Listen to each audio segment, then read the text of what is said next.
Hey there. Thanks for joining me today.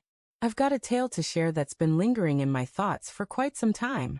It's rooted in a question that's been gnawing at me, one I can't quite wrap my head around. Why do so many folks leave a window cracked open for their exes, even after a relationship has ended? Honestly, doesn't a breakup mean you're closing that chapter for good? Yet it feels like plenty of people keep their exes hovering in the background, texting, calling, or even meeting up as if nothing's changed. Am I just stuck in the past for believing that when it's done, it should truly be done? Maybe I'm built differently, but to me, holding on to that kind of tie feels like faking closure, while secretly clinging to the past. That thought is what inspired the story I'm about to tell. A personal journey about how things fell apart between me and my fiancée, Deborah. It's a story that made me confront that question up close and personal. Let me take you back to where it all began. I've known Deborah for years, long before we ever became a couple. Back then, she was trapped in a toxic relationship with a guy who, to put it mildly, was far from decent. I'll keep his name out of it, but he was the type who kept you on edge constantly, one moment shouting, the next shutting you out completely. Sometimes it went beyond that, and it was ugly. I witnessed what she endured, though I stayed out of it, never trying to swoop in or play the savior. I knew she had to make her own choice to leave, and eventually she did. It was chaotic and painful, but she broke free. When she walked away, you could see the toll it took. Her eyes carried this lost, fragile look. I was there for her, not with any romantic intentions, just as a steady presence she could rely on. A few months later, when she started to regain her balance, I mustered the courage to ask her out. To my surprise, she agreed. Our relationship took off quickly. Maybe it was because we already had a deep emotional connection, or perhaps because we both knew exactly what we didn't want in a partner. We fell hard for each other, and within 18 months, we were engaged. It felt like the natural progression of things. We decided to move in together, since we were practically glued at the hip anyway. Those early days of sharing a home were some of the happiest I've ever known. We'd cook dinner together, binge-watch shows until the early hours, and take leisurely strolls through the neighborhood. Everything felt solid, like we were laying the foundation for something that would last.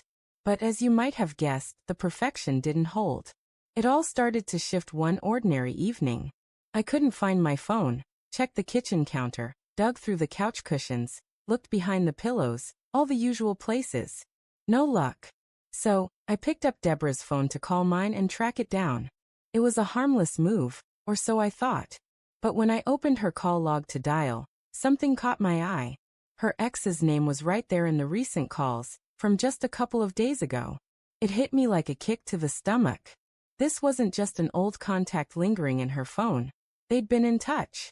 I opened their messages, hoping I'd misread something, praying there was a logical explanation. But no, there they were, texting back and forth like old pals.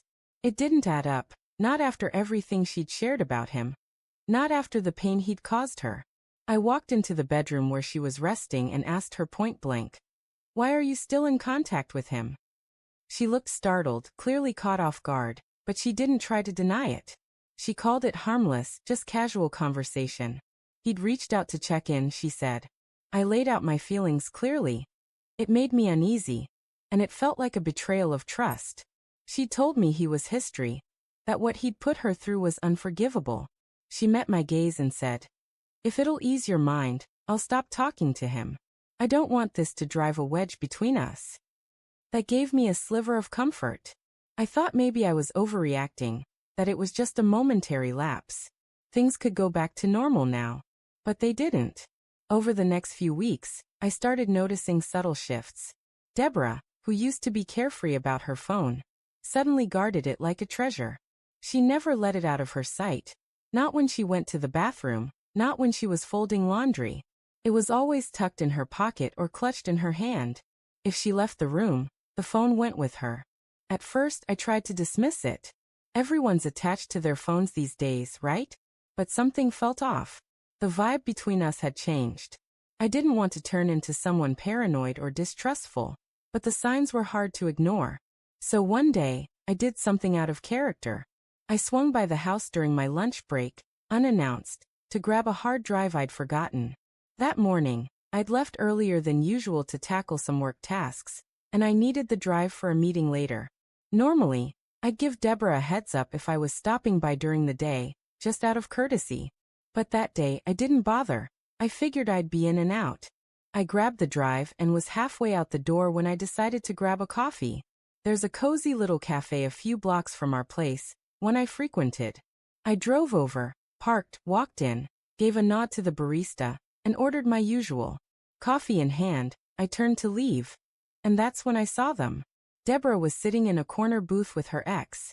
At first, my brain couldn't process it. They were deep in conversation, oblivious to me. I stood there, watching for a moment, then walked over to their table.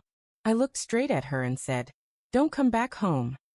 She looked shocked, like I'd spoken in a language she didn't understand. Her mouth parted, but no words came out. I didn't wait for her to explain. I turned, walked out, got in my car, and drove away. The rest of that day is a blur. I was there physically, but my mind was somewhere else entirely. That evening when I got home, Deborah was already there, waiting. The second she saw me, she stood up and launched into an explanation. Her ex was going through something tough, she said, and had reached out needing someone to talk to. She insisted she was just being there for him, that it wasn't inappropriate, that it wasn't what I was thinking. She framed it like some noble gesture, as if I should admire her for helping this guy she'd sworn she was done with. I let her talk, didn't cut her off. When she finished, I asked the one question that mattered most. "Didn't you promise me you were done with him?" She hesitated just for a moment, but it was enough. That pause spoke louder than any excuse she could muster. Before she could respond, I pressed again. "So why are you with him now?" She stumbled over her words, trying to cobble together another justification. I didn't need to hear it. I didn't want to. To me, it was clear. In a committed relationship, you don't leave emotional doors ajar for someone else. That's not loyalty. That's keeping your options open. I told her plainly that if she wasn't over him, I couldn't keep pouring my heart into someone whose feelings might still be elsewhere. Her face twisted, like she couldn't grasp what I was saying, but she knew exactly what I meant. She just didn't expect me to voice it. I said, "If he's that important, go be with him." She broke down, tears streaming, swearing she never meant to hurt me, that she couldn't explain it. She begged me not to end things, but I was done. My heart had already checked out. I told her to pack her stuff and leave. I wasn't going to fight for a place that was supposed to be mine by default. She stood there, crying, hoping I'd soften, but I didn't. When she saw I was serious, she packed a few bags and left for her parents' place. I think she believed it was temporary, that I'd cool off and we'd work it out. But she didn't realize I wasn't acting out of anger. I was responding to a choice she'd already made by meeting him again.